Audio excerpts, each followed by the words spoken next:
Hello there. Before he was a multi-millionaire creator of nuclear family cartoons, director of talking teddy bear movies, and controversial Oscar host, Seth MacFarlane got his start with short films like a lot of aspiring animators. Watching these short films, it's not hard to see his stamp on them that would later shape the humor and style of Family Guy. He wrote and directed 3 shorts, each one with the hope that he would possibly get an animation gig or a television series deal. The Life of Larry was Seth MacFarlane's student film when he was studying at the Rhode Island School of Design, and it features a good number of elements we now associate with Family Guy. The short basically revolves around a dim-witted man, and much like the aforementioned series, has no real story, with a lot of the jokes being portrayed in cutaway gags. In fact, almost all of the jokes were later recycled for Family Guy, and they're as unfunny then as they were on the later show. I got it. That's the guy from Big. Tom Hanks, that's his name. Oh, funny guy, Tom Hanks. Let me tell you, I've seen him in other stuff. Listen, anything that comes out of that guy's mouth, you know it's going to be a stitch. I have AIDS. Now that is funny. Listen, hey, bring that guy to a party at my house and have him say that, huh? Like with Peter Griffin, there's nothing particularly likable about Larry, and the dog's quick asides aren't that clever either. And no, the dog does not die only to later return shortly afterwards. The animation, all done by MacFarlane himself, is very cheap with some unspectacular character designs. Overall, I feel about this short the same way I feel about Family Guy. It's a bunch of stupid, unrelated jokes sloppily interconnected together with some stale animation and annoying characters.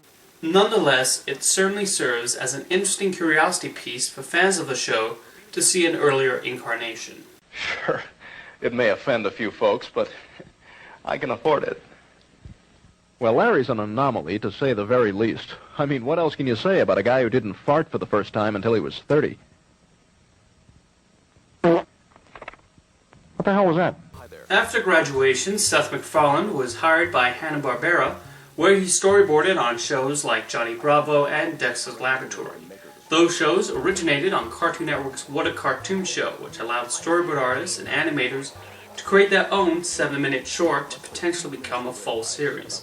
MacFarlane directed and wrote Larry and Steve, reprising 2 of his characters from The Life of Larry, but with less cutaway jokes. The result might actually be the best thing he's done, as it's consistently funny and the slapstick is quite good.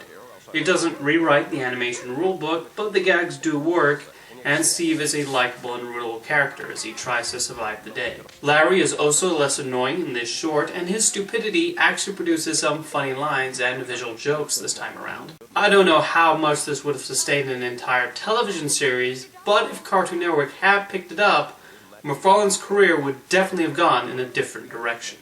Later on, he collaborated with his friend Butch Hartman, the creator of The Fairly Odd Parents, to make a short for Nickelodeon.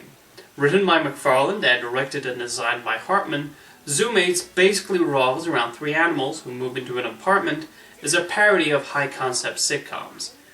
This has the typical MacFarlane jokes, albeit cleaned up, as the animals basically do a bunch of stupid things, one right after the other, and with little wit.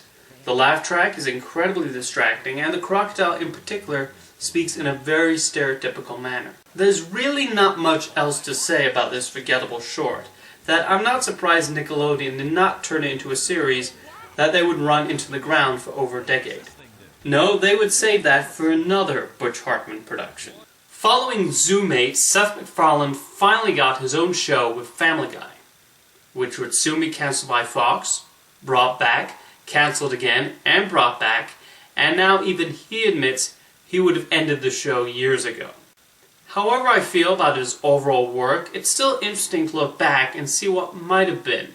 And it's always a curiosity to see an artist's early work and see how much they've evolved, or not, since then. See you next time.